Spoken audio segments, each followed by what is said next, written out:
comes a new challenger. I'll cut to the chase. Street Fighter 6's closed beta was the best fighting game beta I've ever played.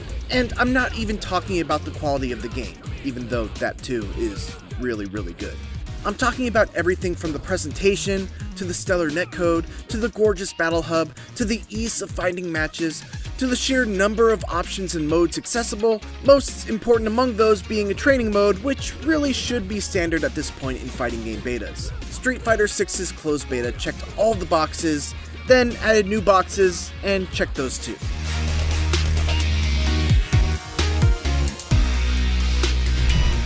I've gotten to play Street Fighter 6 at a number of gaming events over the last few months, and the strong first impression that it left has more than held up now that I've played many hours of the beta.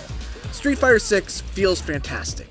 It's hard-hitting, fast-paced, and powered by the excellent drive system that opens up a whole world of new tools and options for every character. One of my big takeaways from my time with the beta was how much I loved the drive rush mechanic. Basically, at the cost of 1 bar of the drive meter, you're able to execute a quick green glowing dash and perform any move out of it. This was a vital technique when it came to facing off against Guile players especially, who were keen to spend the whole match a full screen away, pelting me with sonic booms all day. Drive Rush offered me a surprisingly quick way to close the distance, land either a throw or a sneaky low attack to catch him off guard, and put myself in a more advantageous position. And that's just one use of the technique. For 3 bars of your drive meter, you can use a Drive Rush to cancel out of certain attacks and continue a combo. For example, if I were to hit an opponent at mid-range with a poke that normally wouldn't combo into anything, I could use a Drive Rush cancel to dash in and convert a combo off of something that I normally would have just gotten a single hit off of. The whole system lends a ton of flexibility to Street Fighter 6's combo system, and I can't wait to experiment more with it once I get my hands on the full game. Then there's the Drive Impact. This maneuver will be the make it or break it point for many people when it comes to how much they enjoy Street Fighter 6's fighting system in comparison to other entries. Drive Impact is an extremely powerful strike that can muscle through up to 3 normal hits in order to deal a devastating blow of its own that will crumple an enemy and leave them open for a full combo. More than that, it can also be used against a foe in the corner, and even if it's blocked, it will still bounce them against the wall and give you a combo opportunity. It's a move that you will love when it works in your favor, and absolutely despise when it's used against you. I myself have gone back and forth on how I felt about Drive Impact all throughout the beta, and ultimately I ended up in a place where I appreciated what it brings to the table. It's an extraordinarily powerful technique to be sure, but there is still counterplay to it. Its slow startup feels just long enough to be reactable, and if you're able to respond to it, you can use your own Drive Impact to absorb their strike and punish them with a full combo of your own. It can also be jumped over and punished, parried and punished, or if you can jab it 3 times quick enough, you can break its armor and punish. There's also an inherent mind game at play when you get put in the corner.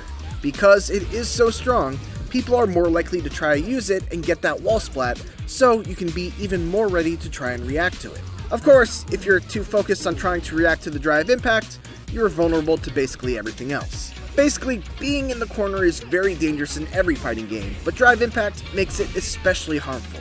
There were 8 characters available to play in the beta: Ryu, Chun-Li, Jamie, Luke, Kimberly, Juri, Ken, and Guile. And while I put in a little bit of time with all of them, the 2 characters that I gravitated towards ended up being Ken and Juri. Ken is wildly different from his Street Fighter V incarnation, complete with 2 brand new moves, a new command run that alters the properties of several of his special moves, and seemingly less reward for being absolutely reckless, as many Kens tended to be in Street Fighter V. Most of his big combos now involve using special moves out of his command run, which adds a little more complexity to his combo routes compared to other characters, but makes up for it by the fact that they look sick as hell and deal a ton of damage.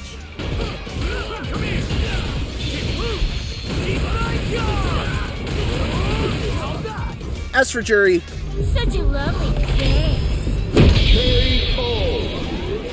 Man, she's just so cool.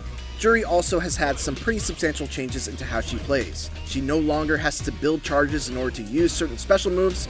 Instead, she builds charges to enhance them. Her low projectile goes much further when charged, and she's able to directly cancel from move to move when she's got charges loaded. Her throw also has absurdly good range, and while I didn't get to mess around with it too much during the beta, her level 2 super seems to give her crazy combo flexibility and damage while it's active.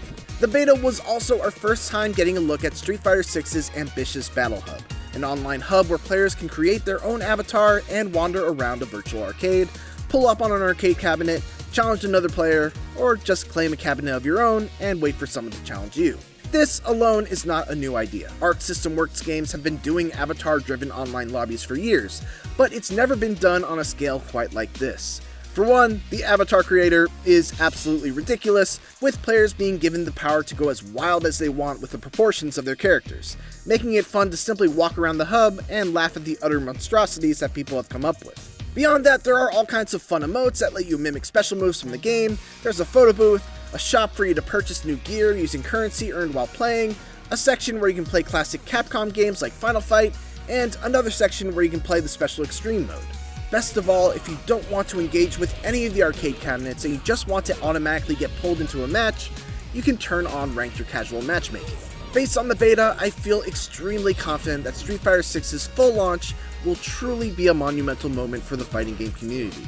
But not only that, this beta sets the standard for future fighting game betas to follow by including literally everything a fighting game fan could reasonably want from an early look at a highly anticipated game.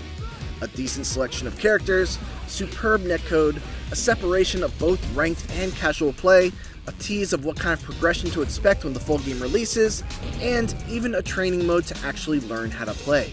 The only downside is that now it's all over, and we're all without Street Fighter VI until either the next beta, or until it releases at a still yet unknown date in 2023. I cannot wait. Thanks for watching, and for more Street Fighter VI, make sure to check out our compilation of all the super moves, and our previous hands-on preview. And for everything else, keep it here on IGN.